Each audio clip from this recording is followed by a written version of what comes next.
This console plays indie RPGs flawlessly for only $100. It's easy to set up, integrates with your Steam library, and gives new life to hardware otherwise bound for e-waste. And if you need it, there's even an upgrade that can double its performance, making it comparable to a Steam Deck for half the cost. I'm going to show you how to make one and see exactly what this thing can do. Any guesses if it can run Trails in the Sky First Chapter Remake? In the video description and in the pinned comment, I'll have links to the console that you'll want to get. This console was a tiny PC in its previous life that we're going to be fixing up with some console sauce to give you a good console-like experience. These machines are ubiquitous in professional spaces. Or, well, they were until recently, because a lot of businesses are offloading them on the cheap right now as they get newer machines to better handle Windows 11. But best of all, they have a little bit of graphics horsepower under the hood that allows them to pull off some pretty surprising quality games. The PC that I used is linked down below. It's an affiliate link that will help keep me from becoming homeless, so consider using it if you're going to buy one. Right now, they can be had for about $100, but the price might go up if this video gains a lot of traction, which I kinda hope that it does. But if it does, bookmark this video and come back to it in a few weeks. The prices should settle back down. Don't pay much more than $100 for one though. And while we wait for it to show up, I'll try to help answer some of your questions that I foresee. You're making a console? Kind of.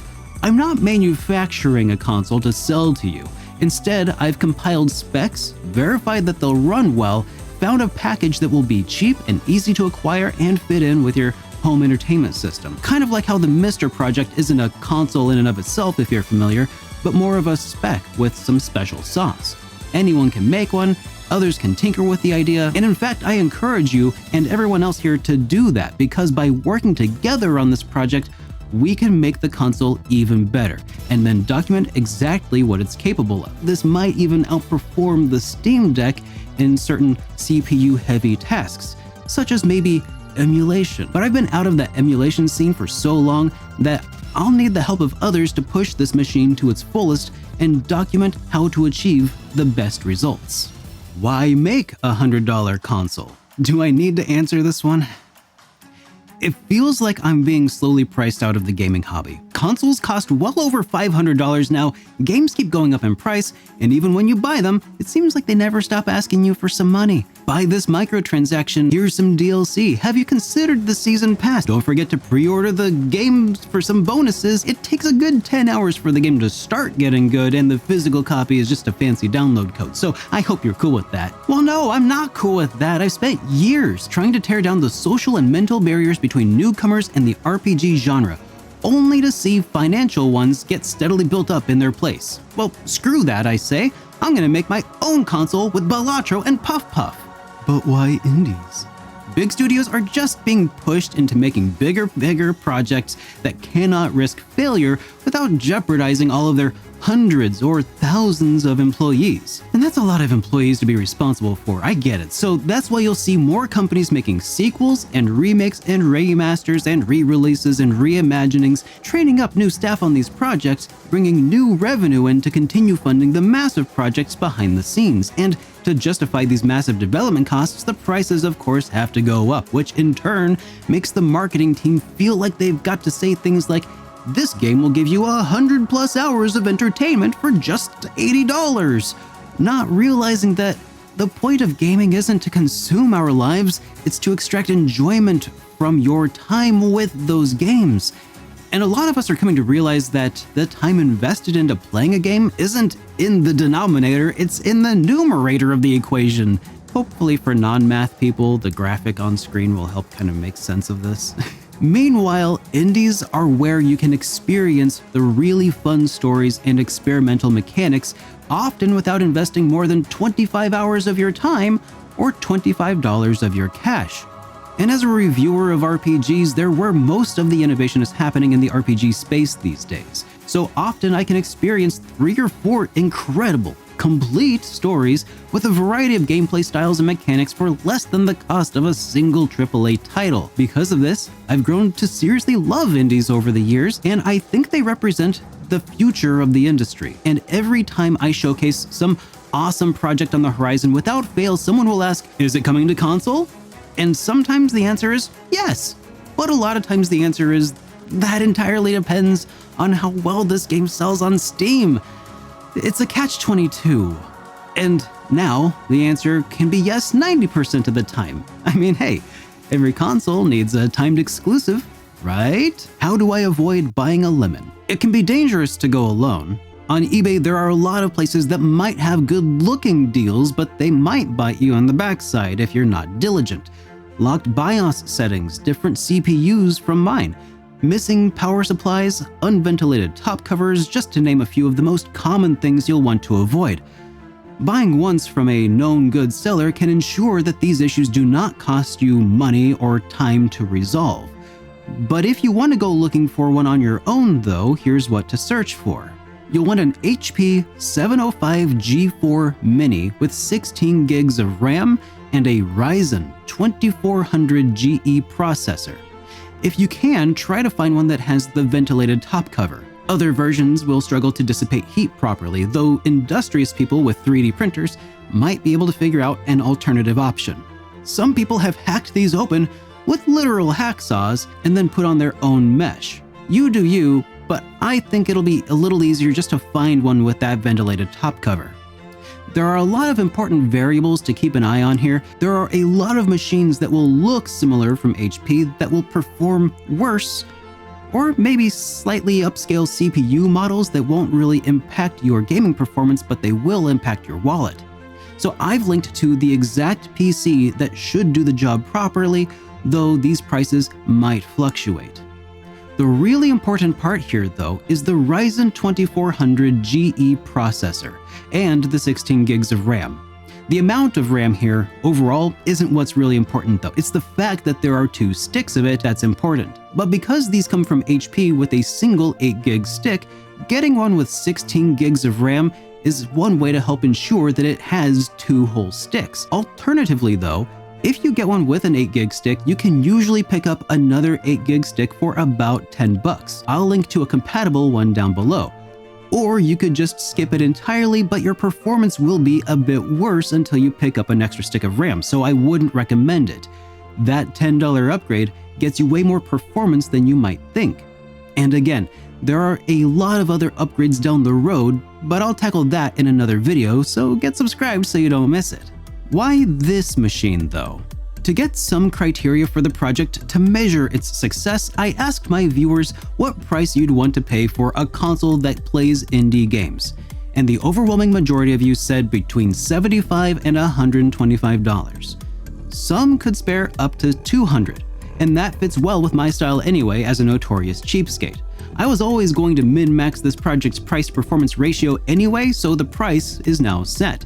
Now I just needed to work backwards from there. To really pass for a console, it needs to pass the living room test. Something small enough that it wouldn't look like a computer sitting in my living room, something that could sit on a shelf next to another console and not look out of place. This tiny machine definitely fits the bill, coming in smaller than a Nintendo Wii. In fact, I may just print an upright stand for it to complete the look. Simply hooking up a PC here wouldn't quite do it, not for me anyway. We need to have a 10-foot interface, which means you should be able to control it from 10 feet away with something like a controller or a remote control. Big buttons, something that's TV friendly. I was really hoping that by now SteamOS would have been available to install on all machines by this point, but while I wait for an official release, I discovered Balatro, which is, to my eye, virtually indistinguishable from SteamOS, except for its improved hardware compatibility. So if SteamOS never officially launches for a broad hardware support, I'll honestly be fine sticking with this. Plus, it's compatible with all kinds of Steam Deck mods and software like Decky and, yes, even EmuDecky. Finally, it needed to play most indies like a dream. I ended up actually reaching out to a few different indie developers about their projects. Obviously, indies aren't a monolith. and that's what makes them indies. But I wanted a variety of thoughts and opinions from actual developers if I was gonna call this an indie console. And what I learned is the Steam Deck has sort of become the de facto target or standard for the time being for a lot of developers. One developer stated that the deck accounted for nearly a quarter of their customers' playtime, which is massive. Others indicate that their games were more or less light enough on resources that they ended up working on Steam Deck without really even trying. It sounds like indies that can't run well on Steam Deck are really going to be the exception to the norm. So for my console, Expedition 33 probably isn't going to run super well, but you can bet that it will play the demo of Alabaster Dawn just fine. So what can it actually do? I've been doing a ton of testing over the last few weeks, and this little system has absolutely surpassed my expectations. As a point of reference, the last time I built a $100 gaming PC was about 5 years ago, and it couldn't even run Trails in the Sky First Chapter properly at 1080p, the original Trails in the Sky First Chapter. However, this tiny machine couldn't tell more of a different story. I haven't run any benchmark utilities because they never really tell the full story, so instead I've put over 40 different titles to the test and broken it up into, you guessed it, a tier list. Let's check them out. In the A tier are games that run perfectly or near perfect at 1080p 60. We have a ton of the usual suspects that you might think would be here. Undertale runs at a locked 30 frames per second, which is for some reason the upper bounds of what this PC title can do, but realistically the game doesn't need any more than that. Basic pixel art RPGs like For a Vast Future, 8-Bit Adventures 2, The Girl from Arcania don't even stress the system in the least. Games with larger pixel sprites like Arcadian Atlas and My Familiar, and games with heavy parallax scrolling effect like Quartet are also handled like a breeze. The indie darlings Chained Echoes and Sea of Stars also fall into this category. The lighting and specular effects of Sea of Stars and Forge of the Fae run perfectly fine, and Crosscode's fast-paced action doesn't miss a beat, while Alterium Shift's 2.5D visuals dip on occasion, but usually runs locked above 55 frames per second. And while the focus of this project was, for me of course, indies, I couldn't help but throw some non-indie titles in here to help test the system's limits. And joining the A tier, we've got Persona 4 Golden at medium settings, running at a solid 60 frames per second, locked. And Ys, the Oath and Filgana, ran at a respectable 60 frames locked using the highest quality settings. In B tier, we've got games that run well, but require a bit of compromise.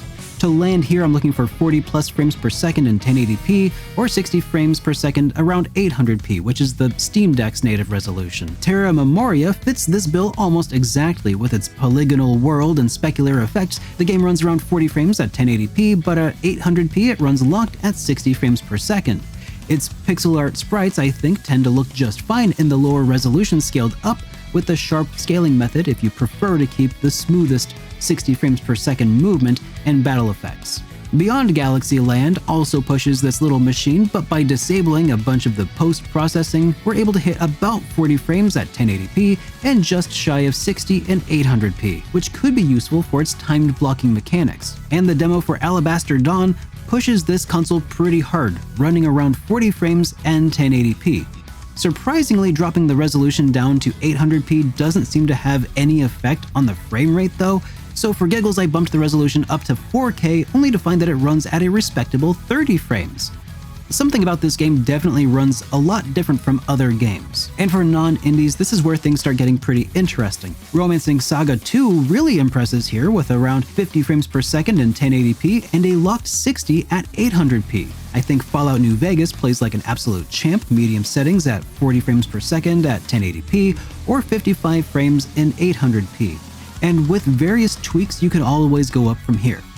Falcom really surprised me here with these next two games. Trails of Cold Steel 3 runs in console quality at around 45 frames at 1080p and manages a respectable 35 frames per second in high quality mode at 800p, while East 9 Monstrum Nox managed 35 frames at 1080p but rarely dipped below the high 50s at 800p, which is what you'd really want for a fast-paced action RPG. Octopath Traveler 2's demo surprisingly lands here. I honestly was thinking it would be higher in the tier list, but at 1080p it dips below 30, but at 800p it hovers just under 40. These frame rates would typically land it in the next tier down, but for some reason, subjectively, the game actually doesn't feel like it suffers from these lower frame rates. Anyway, we'll circle back to this one in a minute. In the C tier, we've got the games that push this system harder. You're gonna want to run these games in 800p resolution to get frame rates above 30. Last Moon, this gorgeous hand-drawn little title that plays kinda like Secret of Mana, is still a little rough at 30 frames per second at 1080p. I think the resolution of the sprite assets and post-processing are what are taxing the system so hard. But at 800p, it becomes a very playable experience around 45 frames per second. The East 10 Nordics demo, not Proud Nordics, just regular, runs at a pretty respectable 40 frames at 800p. Shin Megami Tensei 5 Vengeance manages to do just about the same at 40 frames per second or so, and prepare yourselves because Trails in the Sky First Chapter demo locks in a gorgeous 40 frames at low settings at 800p. Completely playable if not exactly high fidelity. In the D tier are games that are stretching the bounds of what I would call playable. We have games like Metaphor ReFantasio, which ran in 800p between 25 and 30 frames per second. Certain sections, like in the city, cause pretty bad dips that you could slog through if you wanted to, and Persona 3 Reload on low settings 75% scale performs at a cinematic 24 frames per second in 1080p, while bumping it down to 800p flirts with playability with a reluctant 30 frames or so. As a turn-based RPG, you could probably get further into it without it affecting your performance while playing the game, but it's definitely not what I would call ideal. Similarly, Final Fantasy XV's opening sequence begins with a super effects-heavy sequence, warping the air, fire effects and such, which really push the system even at 800p, with dips down below the low 20s. However, outside of that sequence, performance picks up to an unenthusiastic 30 frames per second, and that might cause difficulty with gameplay. Unfortunately, the demo for Visions of Mana also ends up in some difficult territory here. At 800p, it musters around 30 frames per second with some very low settings, but you've got to be careful about which settings you crank down lest you end up with a blurry, inscrutable mess. These games run, but they really don't want to. There's room for improvement here, and we can improve them in a big way. I'm going to take a moment now to dabble in what some might call the dark arts. There is a $7 piece of software that I've installed called Lossless Scaling. And while it's not officially supported in Linux or SteamOS, there is a Decky plugin that allows this little console to implement frame generation at the cost of real frames. And with some trickery, we can get a nice little boost that will take some of these games from barely playable to pretty dang solid. For B tier, Trails of Cold Steel 3 in 1080p console quality jumps up to around 70 frames per second, and in 800p with high quality settings we see closer to a locked 60. East 9, which previously ran at 35 frames in 1080p, now locks in a very nice 55 frames per second, and Octopath Traveler 2 musters 45 frames per second in 1080p, and in 800p finally secures that buttery smooth 60 frames per second despite the heavy visual effects. For some reason though, this tool doesn't seem to have any impact on Alabaster Dawn, which continues to be an anomaly. East 10 Nordics could run at 1080p 40 instead of 1080p 30, but the toll on real frames decreases the console's responsiveness by something like a third, which you can really feel. But at 800p, it can take the console from 30 frames per second up to around 70 without diminishing your control's responsiveness as much. And in an action RPG, that responsiveness is very important. And it's the same story with Last Moon, which gives us a locked 60 or so frames with Frame Gen enabled. Turn-based RPGs might still have some action-oriented mechanics though. Games like Shin Megami Tensei 5 Vengeance can finally run at 1080p 35 frames, but running around the world feels pretty sluggish, like if you're playing with some lag or something, which could lead to enemies getting the drop on you. But in 800p, that's far less of a concern, and the game now runs beautifully at 60 plus frames per second and enough responsiveness to not feel distracting. Trails in the Sky First Chapter Remake though feels surprisingly solid at 60 frames per second, 800p with frame generation enabled on low settings. You might be able to push those settings even further though if you want medium quality. And at 1080p here, we're getting nearly 60 frames per second also. But when I tried dabbling with those quality settings, the frame rate remained high, but immediately felt worse to control, so I'd avoid pushing that any further. D tier is where things start becoming less effective though. At 800p, Final Fantasy XV only had 25 to 30 frames to start with, so flipping on Frame Gen might help the game look smoother at 50 frames, but might play worse as an action RPG. I'd chalk this up as a matter of taste. Play around with it, see what you like better. Persona 3 Reload might fit the bill better here as a turn-based RPG. Enabling Frame Gen here takes us up from 30 frames to a much smoother 45 to 50 frames per second at 800p. So from my testing, you could definitely play the game this way, I think. But Metaphor ReFantasio hits some diminishing returns pretty hard here. It can reach about 45 frames at 800p, but that resolution just isn't flattering to the game in my opinion. Overall, lossless scaling on this console can very quickly turn from a win more setting to a lose harder button. But for just a few bucks, it's a very inexpensive upgrade that gives our console access to some of the trickery that actual consoles are using behind the scenes to smooth over some rough edges. But if you're not into frame generation trickery, there are other paths forward to take our console pro with a dedicated GPU upgrade. I wonder how that might affect some of these games that are a little bit more demanding. Well, maybe get subscribed so you don't miss it. In the next video on this console, I'll walk you through the setup process so even a newcomer can get started, and then we'll max it out with those easy upgrades, and I'll show you what the Pro model can really do once it stretches its legs. See you in the next one, everyone.